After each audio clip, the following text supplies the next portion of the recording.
We didn't invite you for a reason. My mother didn't whisper it. She said it loud enough for everyone nearby to hear. The music kept playing. Glasses clinked. Laughter floated through the room. But around us, everything went still. I stood at the entrance of the party, still holding my phone in my hand. The same phone that had shown me photos of this exact event just an hour earlier. Photos I wasn't supposed to see. Photos that made one thing clear. Everyone was invited. Except me. I figured that out, I said calmly. My father stepped closer.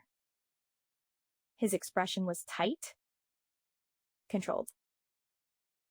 You should have respected that, he added. Respected what? I asked. Being excluded? A few nearby guests turned their heads, pretending not to listen. But listening anyway. My brother walked over, drink in hand.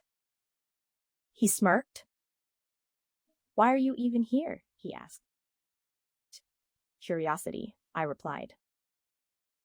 Bad habit, he said. You should work on it. I almost smiled, because nothing about this surprised me anymore. Not really.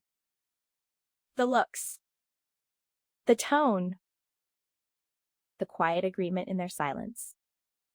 This wasn't new. It was just finally public. My mother crossed her arms. We didn't want a scene tonight, she said.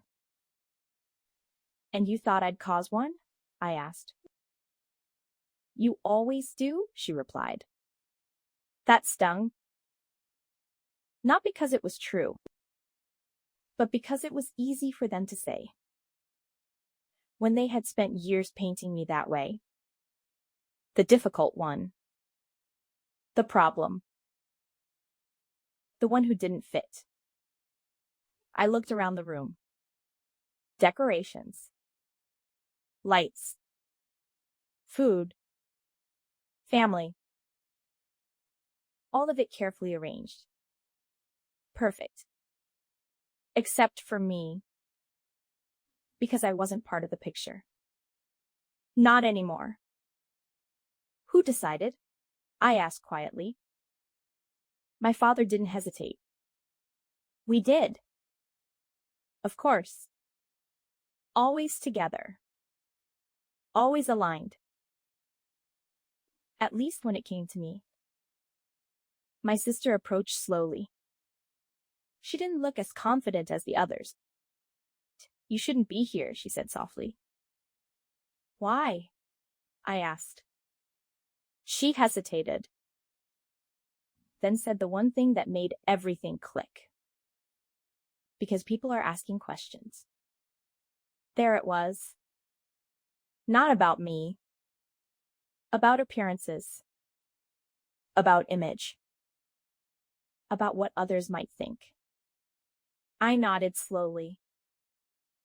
So this isn't about me, I said. It's about how I make you look. No one answered. Because they didn't need to. The silence confirmed it. My father sighed. Look, he said, lowering his voice slightly. Just go home. We'll talk later. Later. Privately. Quietly. Where no one else could hear. Where things could be controlled. Managed. Hidden. I shook my head. No, I said. My mother's expression hardened. Don't make this worse. I'm not, I replied.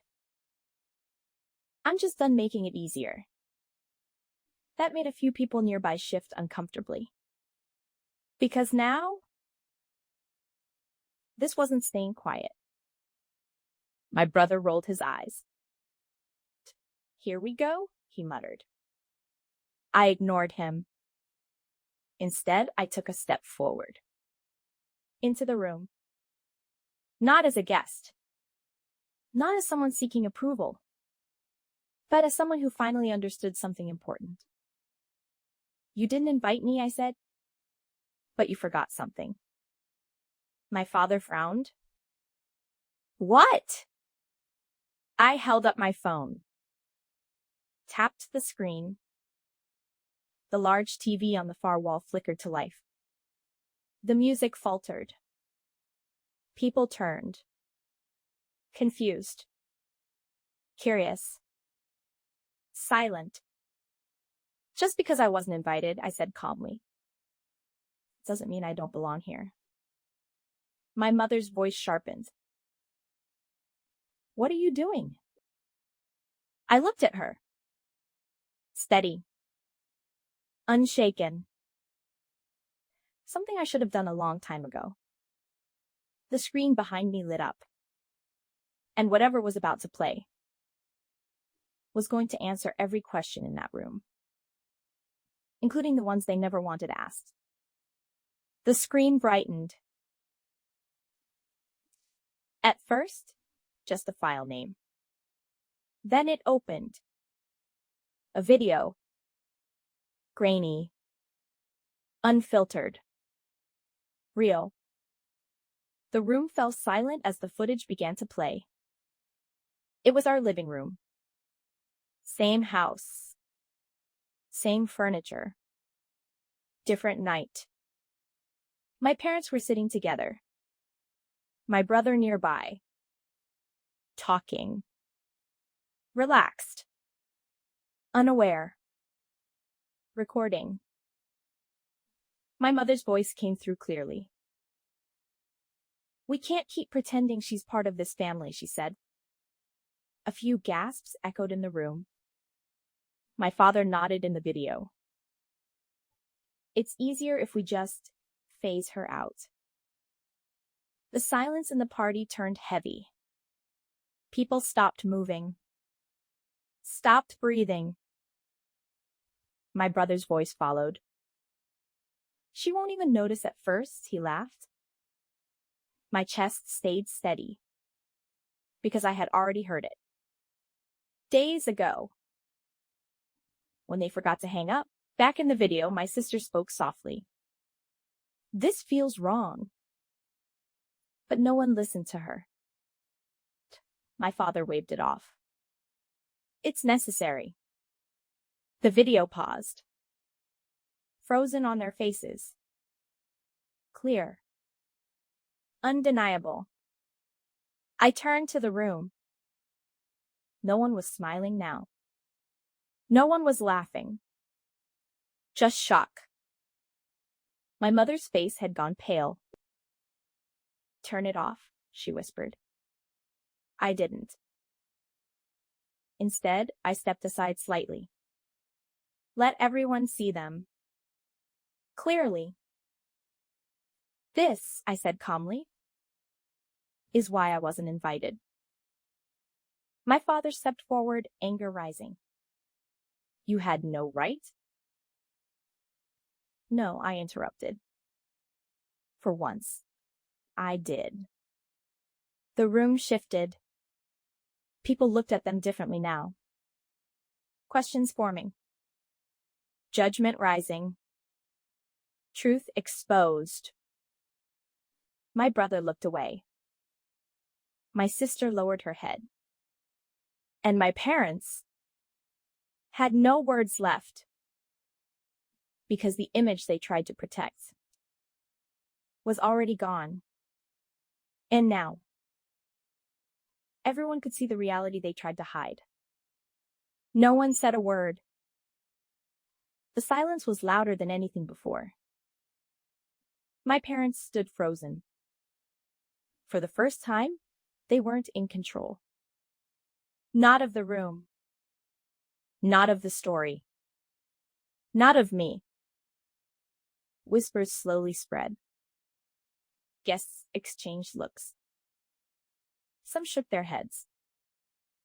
Others quietly stepped away from them. Because truth has a way of changing everything.